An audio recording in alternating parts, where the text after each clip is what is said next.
esta tercera parte de la clase de hoy vamos a hablar sobre el movimiento y posteriormente sobre las funciones corticales superiores.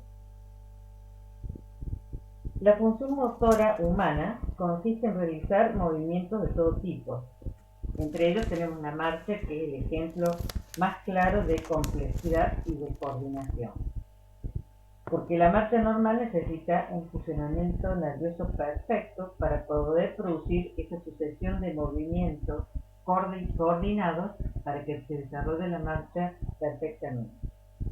En esta coordinación y regulación intervienen todos los niveles del sistema nervioso. Es decir, que los músculos están directamente bajo el control del nivel segmentario y a su vez sobre este nivel actúan las estructuras superiores, es decir, del nivel suprasegmentario, y esto permite que los movimientos logren una coordinación de manera tal que se pueda alcanzar la finalidad requerida, es decir, que el movimiento voluntario cumple exactamente con la necesidad que tiene el organismo en este momento. El cuerpo humano puede encontrarse en diversas situaciones. En reposo, donde los músculos están relajados, obviamente manteniendo un cierto tono muscular, o bien manteniendo la postura erecta, o bien realizando un movimiento. De acuerdo a esto podemos dividir a los músculos, según la actividad general que cumplen, en dos grandes grupos. Por un lado tenemos los músculos posturales o antigravitatorios, llamados también extensores, que ya los nombramos anteriormente en la clase, y son aquellos que permiten luchar contra la fuerza de gravedad y mantener la postura erecta. Por otro lado tenemos los músculos que producen actividad dinámica, o sea, movimiento, son los llamados flexores, y para que estos músculos puedan iniciar un movimiento, deben vencer el tono postural de los músculos extensores, es decir, deben lograrse la inhibición de esos músculos. Estos músculos flexores son aquellos que producen acciones a través del acortamiento muscular. Pero en la realización de cualquier movimiento debe producir la interacción y la coordinación de varios músculos, de manera que en una determinada situación esos músculos van a cumplir con una función en particular. Por ejemplo, si pensamos en el movimiento de flexión del antebrazo, en este momento vamos a tener los músculos del hombro que inmovilizan la articulación distal que constituye el hombro y son los llamados músculos fijadores. Además tenemos el bíceps, que es el músculo que está logrando la flexión del codo, por lo tanto en este momento lo llamamos agonista. Tenemos otro músculo que es el braquial anterior, que colabora también con la flexión y por lo tanto lo llamamos sinérgico. Y a su vez tenemos el tríceps, que se opone a la flexión y por lo tanto debe relajarse en este momento y actúa como antagonista. Para todo movimiento debe lograrse regular la velocidad, la fuerza, la medida, la dirección, etc. Y esto se logra con diferentes estructuras del sistema nervioso, de manera que esas estructuras, por ejemplo, las del primer nivel suprasegmentario, son suficientes para lograr un buen control del movimiento solo en los vertebrados no mamíferos. Si pensamos en mamíferos inferiores como los roedores, por ejemplo, si bien estos animales tienen corteza cerebral, no tiene esta corteza la importancia que tiene en el humano para el control de la actividad motora. En los carnívoros, por ejemplo, si se extirpa la corteza de un lado, se produce parálisis del lado opuesto. Pero esta parálisis es transitoria y el animal puede recuperar en poco tiempo sus habilidades motoras en gran parte. En los primates, en cambio, es diferente. A medida que avanzamos en la escala evolutiva, la extirpación de la corteza motora produce mayor incapacidad de movimiento. Así, por ejemplo, en los primates no humanos, se puede recuperar en mayor o menor grado la actividad motora, mientras que en el hombre la extirpación de la corteza produce trastornos que son terminales y permanentes, totalmente irreversibles de los movimientos. Esto significa que en el hombre los niveles subcorticales no son suficientes para poder controlar la motilidad y que la corteza es necesaria para que la actividad motora sea normal y perfectamente controlada. Simplemente a modo de recordatorio, porque esto ya lo estudiaron en la clase pasada, vamos a mencionar el control suprasegmentario que se realiza de la actividad muscular y qué función cumplen estas estructuras. Habíamos estudiado que el cerebelo participa fundamentalmente otorgándole a los movimientos las características de eumetría, eusinergia, eutonía y diadotokinesia. Los núcleos de la base estabilizan algunos movimientos que si no serían oscilatorios o rítmicos, inhiben ciertos reflejos espinales y en ellos, en los núcleos de la base, se originan los llamados movimientos automáticos y asociados que acompañan a los voluntarios. ¿Cuáles son estos movimientos? Por ejemplo, cuando nosotros caminamos, balanceamos los brazos a ambos lados del cuerpo y esto en un movimiento asociado o automático, es decir, no es estrictamente necesario para conseguir la marcha, pero lógicamente que colabora en el mantenimiento del equilibrio. Otro tipo de movimientos asociados son los movimientos que hacemos con las manos cuando hablamos o los gestos que hacemos con nuestra cara que acompañan y facilitan transmitir el mensaje que queremos expresar, pero no son movimientos estrictamente necesarios, sino que acompañan o completan a los movimientos voluntarios. Otra estructura que también habíamos mencionado es la formación reticular, que tiene la capacidad de estimular o inhibir ciertas actividades básicas y tónicas. Y finalmente la corteza, como acabamos de mencionar, con la importancia aumentada que tiene en nuestra especie respecto a otras especies para el control de movimientos voluntarios. Y asimismo también vamos a recordar que hay ciertas alteraciones que pueden producirse a nivel de estas estructuras que van a producir patologías que son hipercinéticas o hipocinéticas. Entre las hipercinéticas, por ejemplo, la lesión de los núcleos de la base puede producir corea, atistosis, balismo, temblor, mientras que, como ejemplo de las hipocinéticas, cuando hay destrucción o disfunción de las neuronas de la sustancia negra, se produce que conocemos como mal de Parkinson. Si hablamos de movimiento voluntario, podemos referirnos desde la utilización del aparato locomotor para la marcha hasta la ejecución de movimientos tan finos como puede ser el escribir, el hablar, el gesticular, etc. Y todos estos movimientos voluntarios y finos están bajo el control directo de la corteza motora cerebrolándica y el mensaje desde la corteza hacia la motoneurona alfa, en este caso se transmite a través de las piramidales. En realidad, el movimiento se inicia en áreas accesorias a la corteza motora prerolándica, que son la somatosensorial y la motora suplementaria, que ponen en marcha diferentes patrones de movimiento aprendidos y luego se estimula entonces la corteza motora prerolándica, que es la que manda la orden al efector, que sería el músculo esquelético. Por otro lado, cuando pensamos en un movimiento voluntario, es difícil dividir qué parte de ese movimiento es voluntario y qué parte es involuntario o asociado.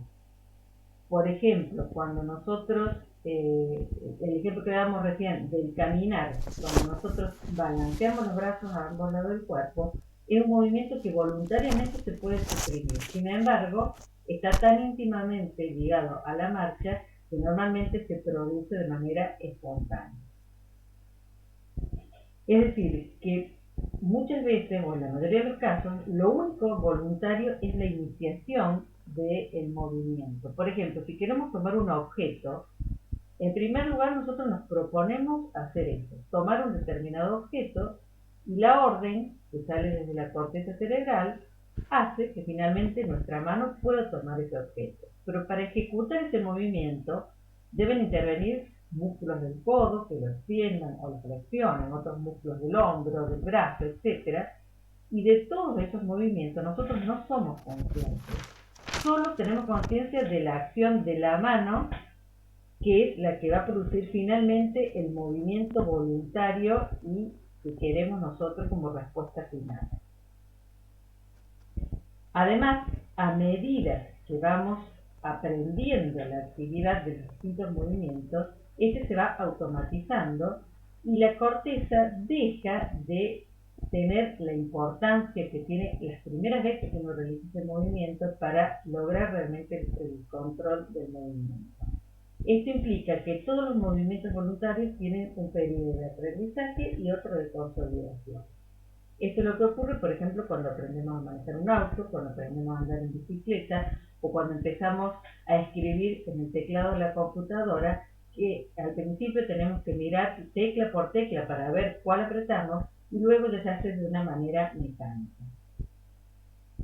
En esto del aprendizaje de los movimientos voluntarios es fundamental el cuerpo estriado, que es el lugar donde se programan los movimientos aprendidos, y por supuesto la participación del cerebelo en la ejecución de los movimientos, dándole esas características que mencionamos recién en cuanto a la eumetría, eutonía, etcétera, que necesitan los movimientos para realizar exactamente el movimiento voluntario que partió como una orden desde la corteza.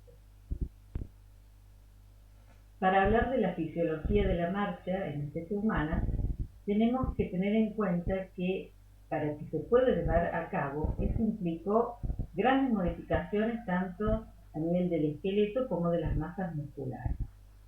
Si comparamos el cuerpo de un primate, como puede ser un orangután, por ejemplo, y el de un humano, vemos que en el humano, para lograr la postura bípeda, se produjo un alargamiento de los miembros inferiores, es decir, en relación al largo del tronco, las extremidades inferiores son más largas en el humano.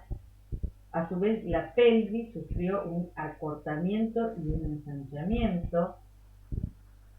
Hay modificaciones en la musculatura de la cabeza que permitan estabilizar el tronco durante la marcha y alinear la cabeza con el tronco también.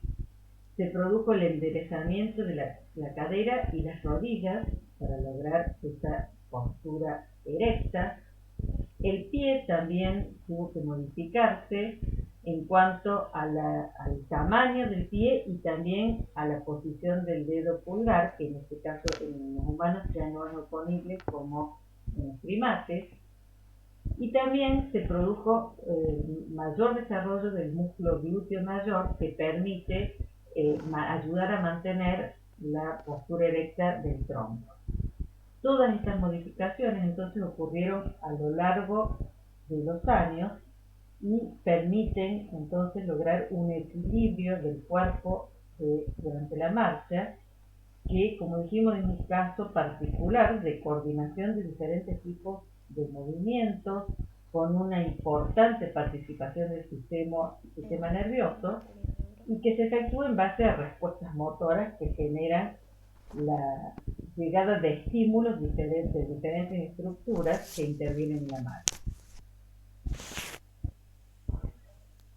La marcha bípeda, típica de nuestra especie, implicó la liberación de las manos de la función de la marcha. Ustedes vieron que los primates, si bien pueden pararse sobre las dos extremidades inferiores, también al desplazarse apoyan los nudillos de las extremidades superiores para facilitar la marcha y mantener el equilibrio. Nosotros nos independizamos de esta función y pudimos entonces utilizar las manos para manipular herramientas, y esto resultó fundamental para el desarrollo del sistema nervioso y la supervivencia del hombre. Es decir, la marcha influyó de una manera determinante en la teleencefalización que tenemos, dado que nos permitió realizar otro tipo de funciones y movimientos mucho más finos con las extremidades superiores y a la vez coordinar movimientos, es decir, mientras con las extremidades inferiores estamos marchando, con las extremidades superiores podemos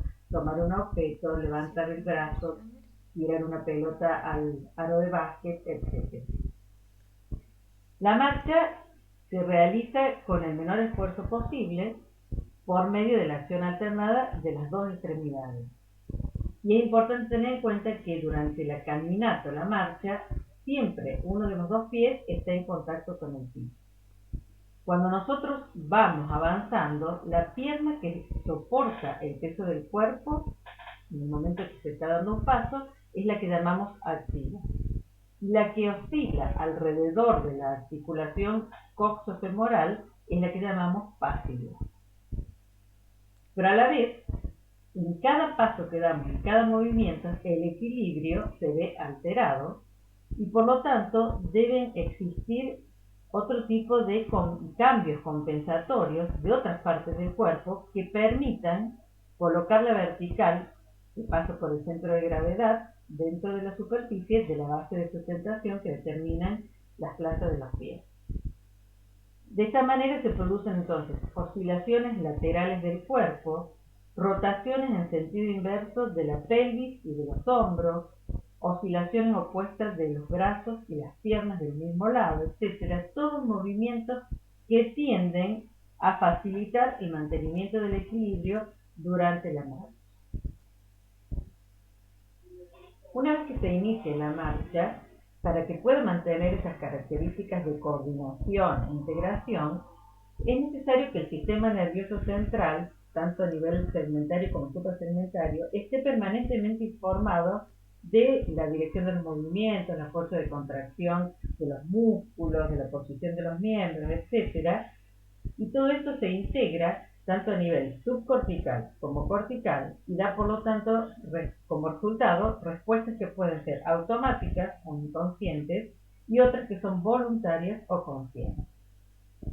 Toda la información esa que llega al sistema nervioso central lo hace a través de la sensibilidad propioceptiva, de la sensibilidad laberíntica y de la sensibilidad visual. También participa la sensibilidad exteroceptiva, aunque esta no es fundamental como las otras tres.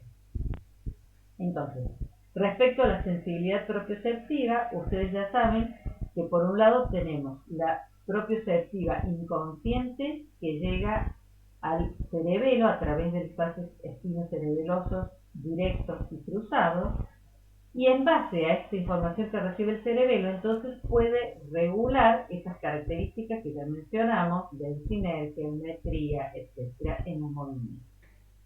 Y por otro lado tenemos la sensibilidad propioceptiva consciente, que arriba al sistema nervioso central a través de los haces de Gold y de Burger, y estos llegan a la corteza sensorial, que origina por lo tanto o son la base del sentido sinestésico, es decir, al llegar la información hasta la corteza nos permite esta característica o nos otorga esta propiedad de la sinestesia, que es la capacidad de poder saber la ubicación de cada uno de los miembros del cuerpo sin recurrir a la vista. En cuanto a la sensibilidad laberíntica, es la que se obtiene a partir de los receptores del sistema otolítico, es decir, del táculo y el utrículo, que están en los conductos semicirculares. Y estos contribuyen a mantener el equilibrio durante la marcha. Estos receptores laberínticos se estimulan por la posición de la cabeza o por los desplazamientos, el giro de la cabeza, la inclinación, etc. Toda esa información llega al sistema nervioso central, a los núcleos vestibulares, de los cuales están las vías, como por ejemplo la vesícula espinal o la vesícula cerebelosa, que controlan los músculos en base a toda esa información que reciben. Y finalmente tenemos el sentido de la vista, que ya dijimos que permite realizar ajustes permanentemente en relación al medio ambiente o al entorno. La falta de alguna de estas aferencias, o sea, la falta de la información de alguna de estas tres que dijimos, puede causar trastornos en la marcha.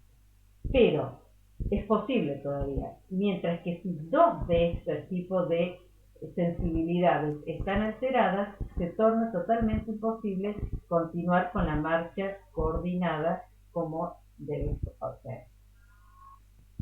Entonces, los elementos que intervienen en la marcha son, por un lado, la médula espinal, con los llamados centros generadores, que es donde se produce la coordinación de los distintos grupos musculares de cada miembro, por ejemplo, los músculos que deben contraerse y los que deben relajarse para lograr la flexión de un miembro, y a su vez circuitos nerviosos que permiten la coordinación entre los distintos miembros que participan en la marcha.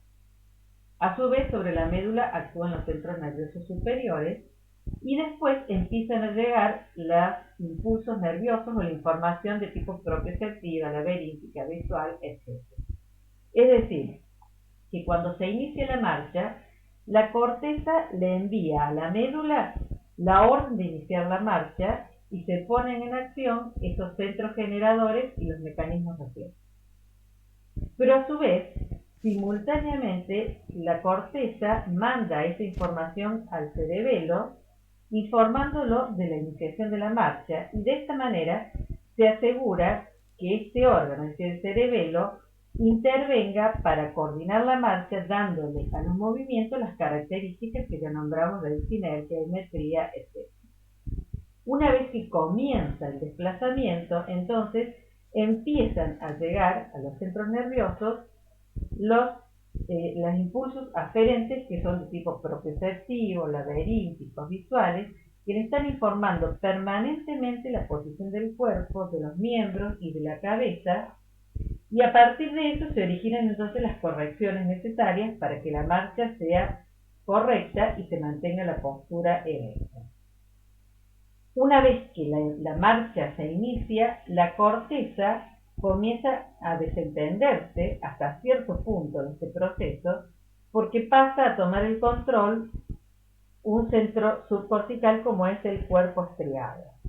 De esta manera la marcha se hace más automática, pero lógicamente siempre la corteza tiene una actitud vigilante que le permite intervenir en caso de que se altere la marcha o que voluntariamente se la quiera detener. Vamos a empezar a hablar de las funciones superiores del sistema nervioso y para ello vamos a analizar entonces las principales áreas de asociación motoras y sensitivas que se han identificado en la corteza cerebral. En este esquema tenemos graficado las áreas motoras primarias, que son aquellas que se conectan directamente con los músculos que producen movimientos voluntarios y específicos. También tenemos áreas sensitivas primarias, que son las que están encargadas de detectar sensaciones concretas y que ustedes ya las vieron cuando estudiaron sensibilidad. Tenemos áreas de la corteza para las sensaciones visuales, auditivas, somáticas, olfatorias, etc. Es decir, que son las que reciben la información desde los receptores periféricos y esa información llega a estas áreas de la corteza. Asociadas a estas áreas primarias, tanto motoras como sensitivas, tenemos áreas secundarias, que están encargadas de interpretar las señales provenientes de las áreas primarias. Por ejemplo, en lo referido a la actividad motriz, tenemos que el área motora primaria está asociada a un área premotora y a otra suplementaria, que funcionan entonces conjuntamente con la corteza motora primaria y también con otras estructuras subcorticales, como por ejemplo los ganglios de la base, para organizar los patrones de movimiento. Y referido a las áreas sensitivas, también asociadas a la área sensitiva primaria, tenemos áreas sensitivas secundarias, que son aquellas que están encargadas de analizar los significados de las señales sensitivas concretas que llegan a las áreas primarias.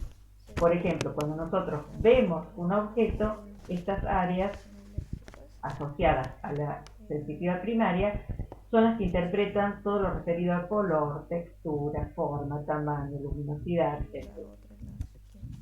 Y también tenemos en la corteza cerebral áreas de asociación, que son llamadas también áreas mudas, porque cuando estas se estimulan no producen ni una sensación ni un movimiento concreto, sino que justamente estas áreas lo que hacen es recibir información y analizarla simultáneamente, recibiendo señales de múltiples regiones corticales que pueden ser motoras o pueden ser sensitivas.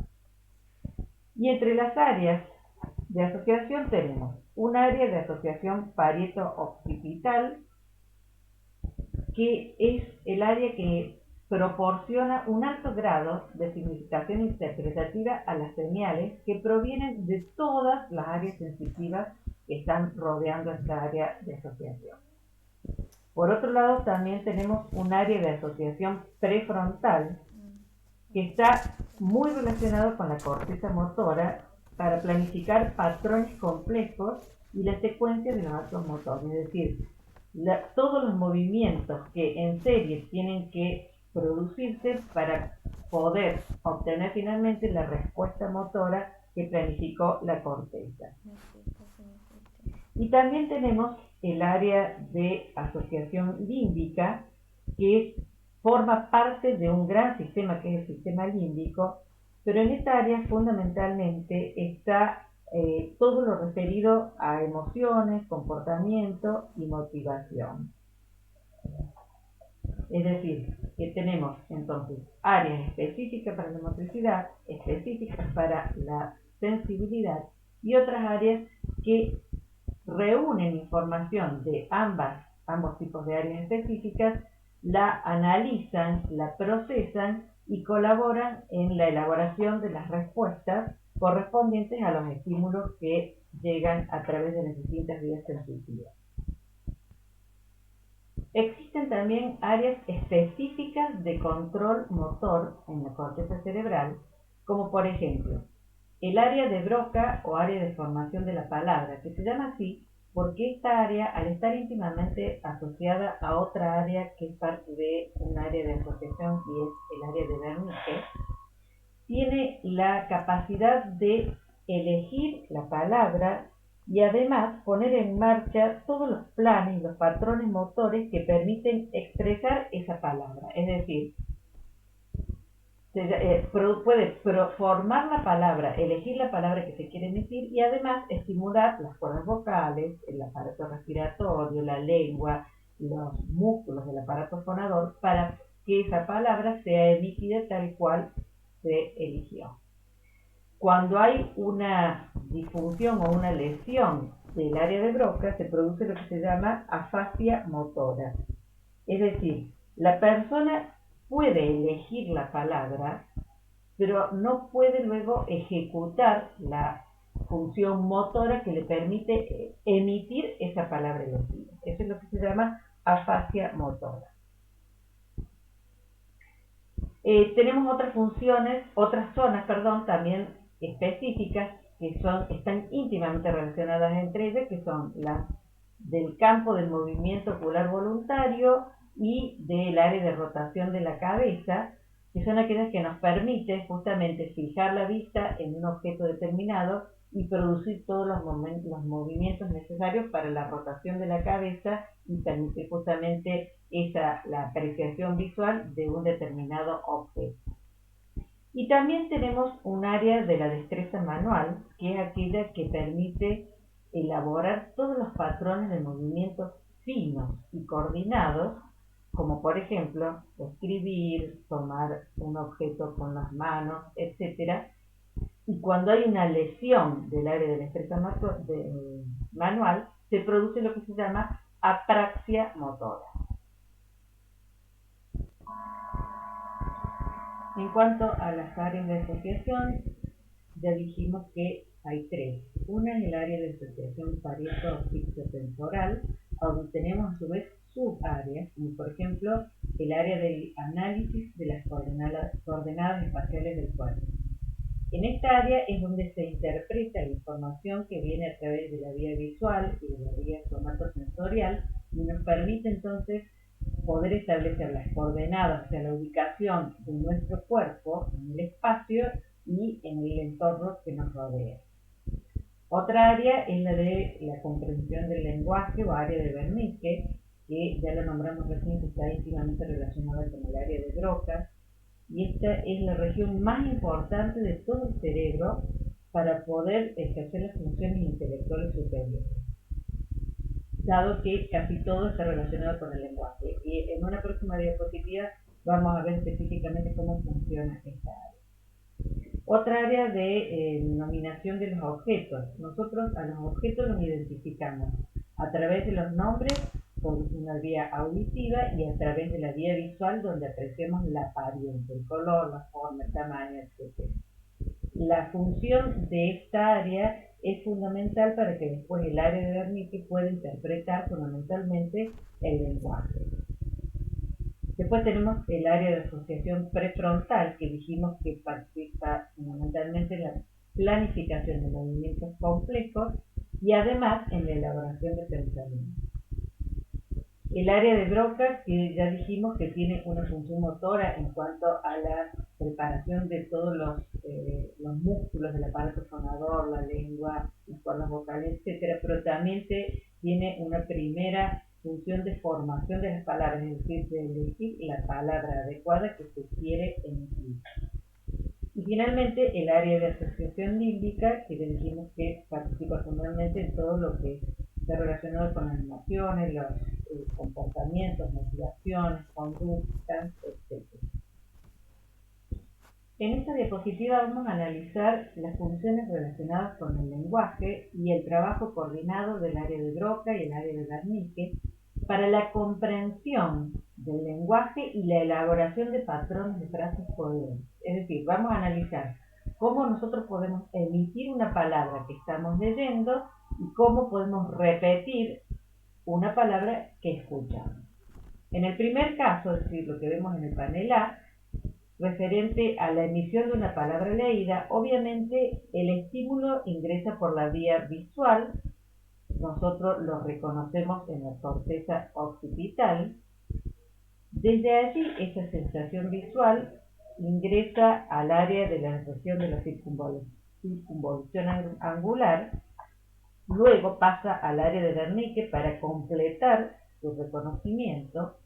Desde el área de Wernicke, entonces, esa información se dirige hacia el área de Broca, que ya dijimos que es la encargada de activar los programas motores especializados para regular la formación de la palabra, y desde el área de Broca se transmite el mensaje hacia la corteza motora, que es la que finalmente va a controlar los músculos que van a permitir emitir esa palabra que estamos leyendo.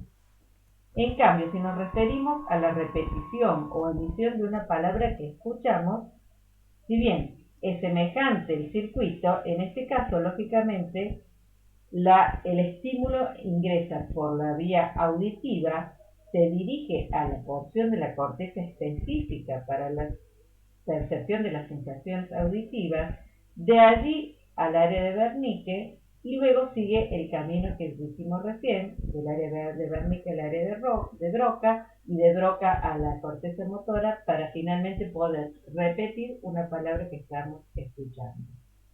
Cuando el área de Wernicke no funciona o está alterado, hay alguna lesión, la persona puede a lo mejor leer, reconoce las palabras, pero no puede repetirlas en el orden que corresponde. Es decir, expresa una frase o puede vocalizar esa frase, pero sin poder interpretarla totalmente y sin poder darle el orden correcto a las palabras para que sea entendido. En cuanto a las diferentes funciones que cumplen los hemisferios cerebrales, es conocido que tienen distinta estructura y por lo tanto cumplen distintas funciones. No obstante, ambos son importantes para el funcionamiento correcto de todo nuestro organismo y para, obviamente, las funciones superiores que se cumplen a través de la corteza cerebral. Y también es sumamente importante la comunicación entre ambos hemisferios que se lleva a cabo a través del cuerpo calloso, que sería el puente de comunicación entre los dos. También sabemos todos que cada hemisferio controla la parte opuesta del cuerpo, tanto en lo que se refiere a lo motor como a lo sensitivo. Y respecto a las características de los hemisferios, se sabe que el hemisferio derecho es el que guarda relación con la expresión no verbal, es decir, es el que fundamentalmente piensa y recuerda a través de imágenes. En él se encuentra la orientación espacial, la percepción, la imaginación, intuición, el sentido artístico, musical, etc. Mientras que el hemisferio izquierdo es más complejo y está relacionado con la parte verbal. No nos olvidemos que en este hemisferio es donde se encuentran el área de Broca y el área de Wernicke, que aquí nos estuvimos analizando, y por lo tanto este hemisferio se lo relaciona más con todo lo que es análisis, razonamiento, el lenguaje hablado y escrito, la habilidad científica, numérica, etc. Pero, como decíamos recién, ambos son importantes, si bien se cree que en todas las personas, uno de ellos es dominante, por ejemplo, también, lo cual determina que uno sea zurdo o sea diestro. Lo cierto es que, a pesar de que a esta altura se conoce mucho y se ha estudiado mucho el sistema nervioso, aún tenemos todavía por descubrir muchísimo más, porque es un sistema totalmente complejo y con una estructura y una funcionalidad que realmente es imposible conocerlo totalmente y llegar a comprender exactamente el funcionamiento de este sistema. Para finalizar esta clase vamos a experimentar un poco con el equilibrio. Quizás algunos de ustedes ya han realizado este tipo de actividades que se llama entrenamiento funcional y ya comprobó lo que cuesta mantener el equilibrio en estas posiciones. Si no, les propongo que hagan estos ejercicios, son muy sencillos, consisten en adoptar la postura del flamenco, es decir, levantando una pierna hacia atrás, manteniendo la postura bien erecta del cuerpo. El segundo ejercicio consiste en levantar la pierna y el brazo del mismo lado, dejando la otra pierna firme, sosteniendo todo el peso del cuerpo. Y el tercero en caminar sobre una línea, es decir, ir haciendo pasos pegando la punta de un pie con el talón del otro. Primero hagan los ejercicios con los ojos abiertos y luego intenten hacerlo con los ojos cerrados y probablemente puedan comprobar lo que mencionamos en la clase acerca de todos los tipos de sensaciones que colaboran en el mantenimiento del equilibrio. Creo que es una forma práctica de terminar con esta clase. Finalmente los dejo con este pensamiento, algo que ya adelanté recién cuando terminamos de hablar de los hemisferios cerebrales, acerca de todo lo que nos falta todavía por conocer sobre el sistema nervioso, y alentarlos para que ustedes sigan estudiando sobre esto. Y por otro lado, dado que yo me despido de ustedes en lo que se refiere a las clases teóricas, quiero despedirlos agradeciéndoles por compartir este año que fue realmente difícil, con muchos desafíos y muchas exigencias para todos, tanto para docentes como para alumnos.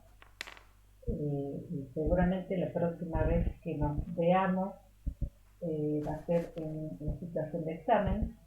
Así que, bueno, les deseo éxito para el futuro en todas las materias que están cursando y para cuando sean profesionales. Y gracias por estar en este año 2020 con toda la gente de Fisiología que intentó acompañarlos de la mejor manera posible.